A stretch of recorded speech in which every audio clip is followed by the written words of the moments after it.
Are you searching for new cocktails but don't want to buy a ton of bottles in order to make them? In the 5-bottle bar series, I'll show you how to get the most use out of a limited number of bottles. Today's episode will be sure to keep the bourbon fans happy, but if you're not bourbon obsessed, don't stress, because future episodes will highlight different spirits. The combination of the 5 bottles that I'm using today were chosen at random, and I'll be showcasing easy cocktails that you can recreate at home. In addition to the bourbon whiskey, I have Licor 43, Campari, sweet vermouth, and Benedictine. Bourbon is a whiskey made in the US that contains 51% or more of corn within its mash bill. Licor 43 is a Spanish liqueur that features notes of citrus, vanilla, and spice. Sweet vermouth is a type of aromatized wine featuring notes of citrus, herbs, and fruit. Campari is an Italian bitter liqueur featuring bitter citrus and spice. And lastly, we have Benedictine liqueur, which exhibits notes of honey, herbs, and spice. Let's get stuck into the cocktails. Before I get started with today's tasty beverages, I want to give a big shout out and a massive thank you to today's video sponsor, Cider Mill Press. They publish an epic range of cocktail books, but I'll share a little bit more about that later. Let's start really simply with the Carajillo. Just a 2-ingredient cocktail featuring Licor 43 and espresso. So 1.5 ounces, 45 ml of Licor 43 and 1.5 ounces, 45 ml of espresso. So it's just equal parts. So if you want to bump it up and make a larger scale drink, go for it.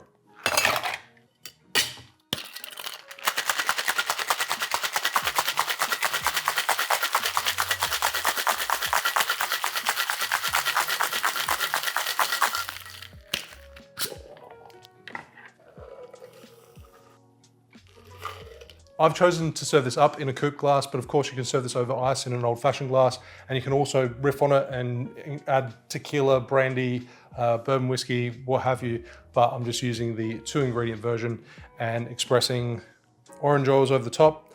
Orange will pair nicely with Licor 43, or if you don't have orange, you've got lemon, then the lemon will pair nicely with the coffee. The Carajillo. Cheers. Such a simple drink, and it definitely gives the espresso martini a run for its money, especially if you add a little bit of cognac, bourbon. After seeing the list of ingredients, the Boulevardier was absolutely the first cocktail that sprung to mind. Combination of bourbon whiskey, Campari, and sweet vermouth. So it's essentially the cousin of a Negroni, a bourbon-based Negroni. Now you can serve this up, or you can serve it over ice in an old-fashioned. I think most people serve it in an old-fashioned glass. So the difference with this is, rather than an equal parts recipe, most people tend to skew towards the bourbon. So we're doing 1.25 ounce of bourbon whiskey. I'm using Buffalo Trace, so 37.5 ml. Then 1 ounce of Campari, followed by 1 ounce of sweet vermouth. And only stirring for 15-20 seconds because we're serving it over ice.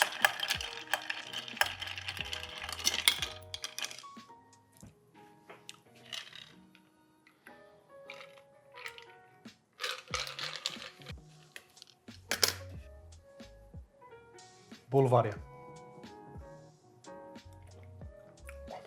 Boozy, bitter, my kind of cocktail. If you want, you can also riff on this and do a left hand, and a left hand is just a Boulevardier with the addition of chocolate bitters. So before I start on the next cocktail, I want to talk a little bit about today's video sponsor, Cider Mill Press. They do a series of cocktail books which is focused on major cities. So in front of me, I've got New York City cocktails, Mexico City, Paris, Italy, Sydney, and San Francisco cocktails. You can essentially use each of these books as a visitor's guide for that particular city and find out what bars you should visit. And it's also an excellent piece of reference material, with each book containing over 100 cocktail recipes. Now, those recipes are a good balance of classic cocktails that have shaped the drinks industry and modern cocktails from local bars. So I'll leave a link in the description below so you can find a book that's best suited for you. So I'm making quite a few stirred down cocktails today, given that we're doing bourbon cocktails, and this is one of them. This is the Kentucky Colonel. It's like it's an old fashioned riff using Benedictine as the sweetener. I've had this before, I've made it for myself. I just had no idea that it was called a Kentucky Colonel. We're gonna start off with your choice of bourbon whiskey. I'm using Elijah Craig small batch, which measuring out 2 ounces, 60 ml. Comes in at 47%. So you might want to alter your ratios with your Benedictine depending on the proof and the sweetness of the bourbon that you're using. So 1/2 ounce, 15 ml of Benedictine, and then 3 dashes of Angostura bitters. I'm tripling it because I'm using a Japanese dasher bottle. Easy as that. Again, a bit more of a brief stir because I'm going to be serving this over ice.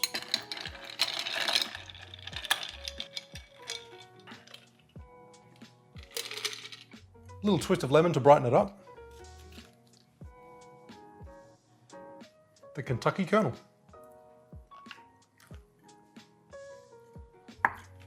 My kind of drink. I think I said that on the last one, but I really love Benedictine. It's one of my favorite herbal liqueurs.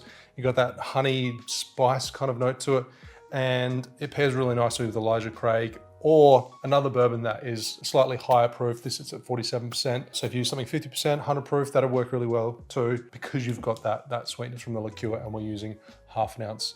I have seen some recipes calling for 3/4 of an ounce. I think that would be too sweet, a little bit too much of the Benedictine. So 2 ounce, half, works perfect for me. Cheers. So just a couple more stirred cocktails before we get into those shaken drinks. This one is called the Macho Manhattan, and this was created by Jack Macho, a viewer of The Educated Barfly. Leandro featured on his channel. Technically, this is a rye whiskey cocktail, hence why I'm using Old Grandad bonded bourbon, because it's high rye and it's high proof as well. So this is 100 proof, 50%, and it's got 27% rye in its mash bill. Whilst it's not a rye, it's a higher rye bourbon. Now this does read like it's going to be a little bit sweet, but seeing Leandro's reaction on the channel, he absolutely loved the drink and didn't come across as sweet as the specs read. So let's get straight into the drink and measure out 2 ounces, 60 ml of rye / bourbon whiskey, hoping the high proof, high rye content will help cut back on that sweetness. Otherwise, I'll let you know and you can adjust the specs yourself. So we have Licor 43, 3/4 of an ounce, 22.5 ml, and then half an ounce, 15 ml of sweet vermouth. And then we have another sweet component, a bar spoon of cherry juice from Luxardo maraschino cherries. I didn't put a lot in there, to be honest.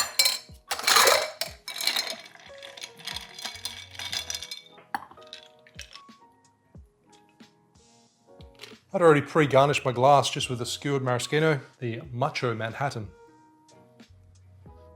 The cherry on the nose is quite prominent.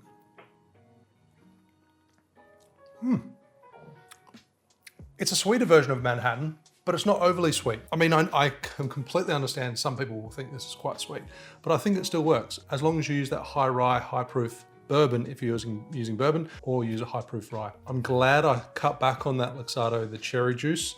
That cherry juice flavor comes through really, really strongly.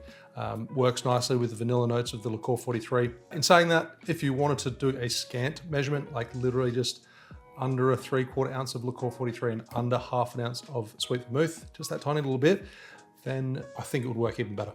But as is, it's a good drink. This cocktail is a Bloom County, comes from The Educated Barfly. I'm on theme here with thieving Leandro's drinks. This one wasn't created by a viewer. This was actually one of Leandro's originals, and I believe it was his very first original cocktail that he created. Ended up going on to host like a drinks challenge where people could try and riff on this and try and improve upon it. So it calls for a 100 proof bourbon. So I'm using, again, Old Grandad bonded. And the recipe is very similar to the drink that we just made, but the specs are slightly different. It'll be less sweet. We've got the addition of Peychaud's bitters, doesn't have the cherry juice. There's a couple of like subtle little differences that is gonna make this, I think, quite different to the first one. So 2 ounces of bourbon, then we have half an ounce, that's way more than half an ounce. Half an ounce, 15 ml of Licor 43, half an ounce, 15 ml of sweet vermouth. It'll be a lot drier, this drink, compared to the last one. Then we have a little bit of anise and spice and herbal notes from the Peychaud's bitters. He calls for 4 dashes, so I'm tripling it with this one, so 12. 1, 2, 3, 4, 5, 6, 7, 8, 9, 10, 11, 12. That's a lot of bitters. This is not being served over ice. It's in a coupe, chilled coupe, so therefore we'll stir for a little bit longer.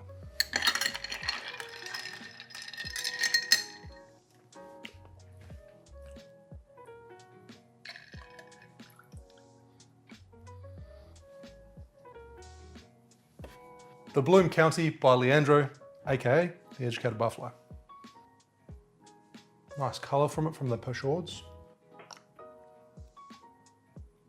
Ooh, yeah, that's good. You get a lot of that anise and those floral, cherry kind of aspects coming from the Peychaud's. It's a good drink. It's got that sweetness, but it's a lot drier than the last drink for sure. The last one was kind of more focused around the cherry juice. This just showcases like whiskey, pêcheurs, and then you've got the sweetness and those vanilla notes coming through from the Licor 43. Any drink that Leandro makes, any originals, they're good. So if you're looking for something different, check out Leandro's original cocktails. Let's make a Licor 43 Bourbon Manhattan. Jumping straight into it. Ooh. And measuring 2 ounces, 60 ml of your absolute favorite bourbon. I'm using Mixer Small Batch. I haven't used this much. 45.7%, a little bit higher proof than obviously Licor 43. Spanish liqueur, herbs, spices, vanilla, citrus notes to it. I've seen other recipes that call for considerably more Licor 43, but I'm using 1 ounce. I'm using 1/3 of an ounce, 10 ml. I think that's sweet enough with the amount of sugar that I think is in Licor 43. A dash, so triplet, 1, 2, 3 of Angostura bitters. Now I saw this recipe on a few websites, on a few forums, i.e. Reddit. Quite a few people sung its praises, so I'm sure it's great.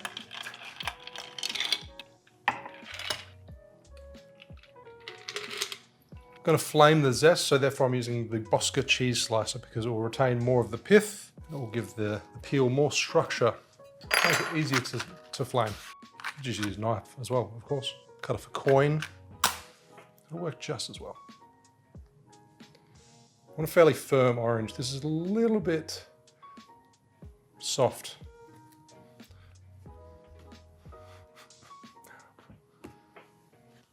Don't use floppy oranges. All right, take 2. Oh, this one, got good vibes off this orange.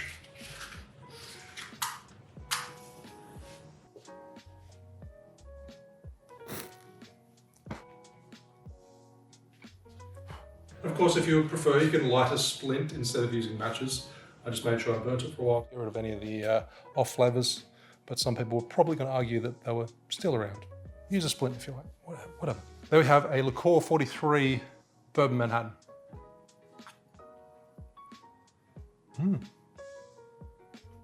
Quite enjoy that. If you're a big fan of Licor 43, you could bump it up slightly. I wouldn't go too much, but you do have a little bit of wiggle room there. Obviously, depending on bourbon they use, proof, rye, content, blah, blah, blah, blah, all that kind of jazz. But that is, it's a pleasant variation on the Manhattan. Okay, so we're past the halfway point and we're finally making a shaken cocktail. This one is called the Frisco Sour. So the Frisco is an old classic cocktail, which pretty sure just called for like rye whiskey and Benedictine, either stirred down or just served over ice. This is a sour version, as I suggested by the name. This particular spec, with a slight tweak, comes from employees only, where they've introduced lime juice in addition to the lemon. It was originally a rye whiskey cocktail, so therefore I'm using a high rye, higher proof bourbon, old granddad, bonded. So measure out 2 ounces, oh, I've just got enough, do I? 2 ounces, 60 ml of bourbon whiskey. 1 ounce, 30 ml of Benedictine. 3/4 of an ounce, 22.5 ml of fresh lemon juice. And half an ounce, 15 ml of fresh lime juice. There's a fair bit of citrus juice in there, but it needs to balance out that full ounce of Benedictine.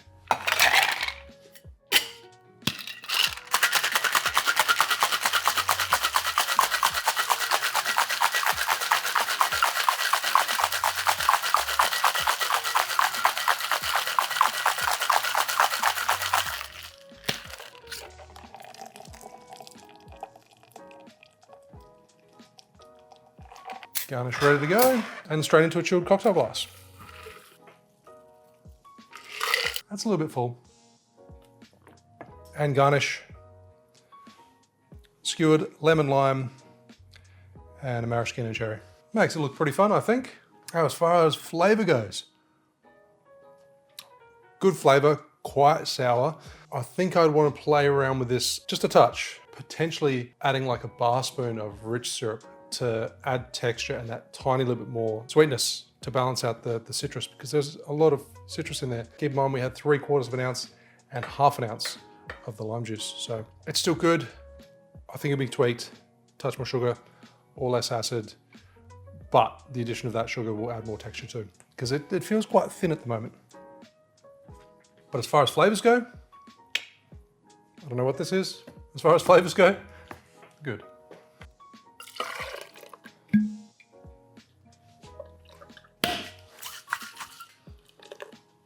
let's test it out with that bar spoon of rich syrup. Of course, I think this all comes down to your choice of whiskey. I think that's better. Better mouthfeel, more texture to it. The nose on this, that honeyed spice really comes through. I mean, you do have a full ounce of Benedictine in there. Yeah, the lime component is really in the background a little bit more, whereas before it was quite sharp. The Frisco Sour. This drink originates from Portland, Oregon, and it's called the Reigning on 110th Street. This is another one that was originally a rye whiskey drink, so therefore I'm using Old Forester. I'm pretty sure it called for Rittenhouse rye. Yes, it did. Rittenhouse, which is 50%, 100 proof, so therefore I'm using a 100 proof bourbon to match the ABV.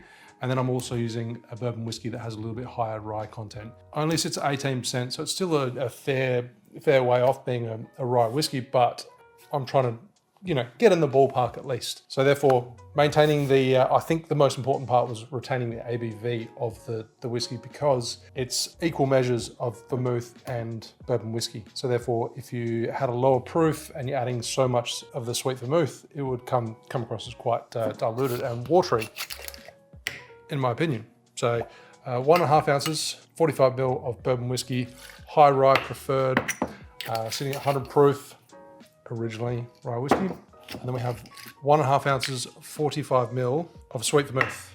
Now, another small caveat. Technically, it is a vermouth blend, or a vermouth Punta Mess blend. So we have sweet vermouth. If you want to recreate this recipe at home, just go straight ahead and do 1.5 ounces, 45 ml. If you want to stay true to the original recipe, the blend is actually, let me just double check this. The blend is actually 3 parts of Cochi di Torino, which is a specific sweet vermouth, which has chocolate and orange kind of notes to it, and 1 part of Punta Mess. Punta Mess standing for 1.5 points bitterness. This is actually more like a blend of a vermouth and an Amaro. So it's more bitter essentially. So what I'm going to do, as I said, if you're gonna make this at home, 1.5 ounces, 45 ml of sweet vermouth. That's the easy part. Or you can do 1 ounce of sweet vermouth, 1/2 ounce of Punta Mess, if you have it. Original recipe will be up here, and the tweaked version, more details, will always be in the description. We have a bar spoon of Licor 43. Just in case you need clarifying, that is. Add that little touch of vanilla. We have 5 dashes of coffee tincture. You can make a coffee tincture at home by having a high proof spirit and adding coffee into it, letting it macerate. But I have espresso pecan bitters by Patrician's Bitters. So I'm gonna substitute. So you can use coffee bitters as a substitute if you like, or you can make your own tincture. 1, 2, 3, 4, 5 dashes. I think this is one of the cocktails that intrigued me the most, and it was probably because of the vanilla and espresso coffee combination.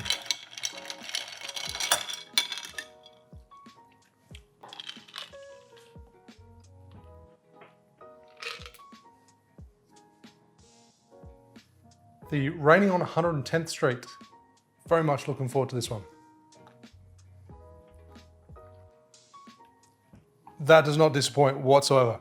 I actually really like doing a split, or a 50-50 split, when you're making martinis or Manhattan style cocktails. I do like the influence of the vermouth, and if you're using a high ABV spirit, then it kind of balances out.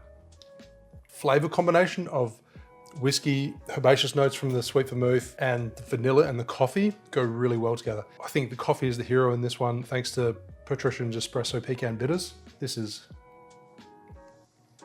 I'd have to say this is probably one of my favorites so far. So some of you might be wondering where the Campari cocktails have gone to. I did the Boulevardier, cocktail number 2, and then this one is just literally a single ingredient cocktail, the Campari Shakerato. Now, by just shaking this ingredient by itself, it just adds that dilution and the aeration. So it does change the Campari significantly. It makes it more palatable. I mean, you have to like Campari to drink a Campari Shakerato, but that dilution softens it, it mutes that bitterness as well. I have made this once before. I've added a little bit of saline solution too. So that's an option, but I'll keep it simple and just measure out 2 ounces, 60 ml of Campari. Probably could have gone a little bit more Campari, This is probably going to fall a little bit short in the glass, but I'm okay with that.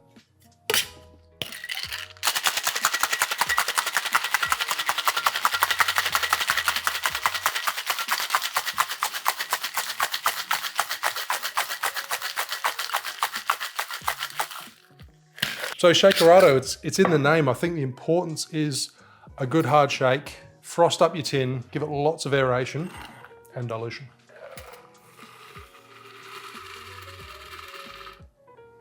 As suspected, 2 ounces was always going to be too small for this glass.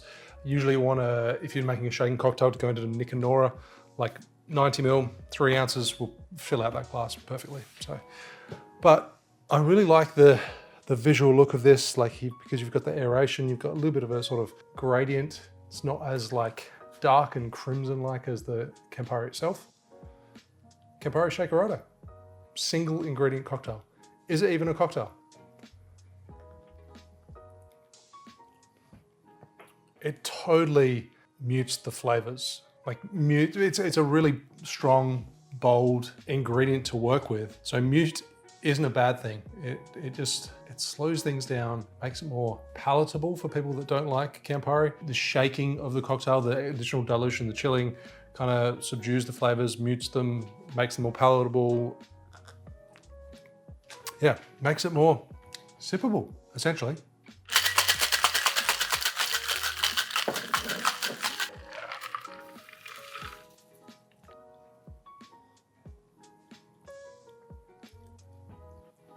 This is completely outside of the scope of the video because I'm using a different bottle, but I can confirm that an Averna Shakerato, it's a winner. Let's get back on track. Did you know the Pisco Punch actually originates from San Francisco? Make sure you follow the link in the description below and check out the range of city cocktail books by Cider Mill Press. So we've done a few riffs on a Manhattan, but we haven't actually done the Manhattan itself. So let's do it. Okay. This is a Bourbon Manhattan. Traditionally, often it's made with a rye whiskey, but it's kind of interchangeable. And again, like I've mentioned in some of the other cocktails, I'm skewing towards a higher rye bourbon. Woodford has, I said it before, 18%, I think. I'll confirm in the description. Pretty sure I said 18% rye whiskey content. So it's not super high, but it's getting up there. So we're going to measure out 2 ounces, 60 ml of your bourbon whiskey. And of course, you don't have to use a higher rye bourbon. You can just use whatever you want. I kind of realized, like literally just a moment ago, that I'm doing a 5-bottle bar series and I've changed my bourbon like 5 times or whatever it is. But the whole point is you can just use one bourbon across all these cocktails and it will work. You might have to you might have to adjust some ratios, but it'll work. 1 ounce, 30 ml of sweet vermouth. And 2 dashes of Angostura bitters. 1, 2, 3, 4, 5, 6. Japanese dasher bottle, so I triple it.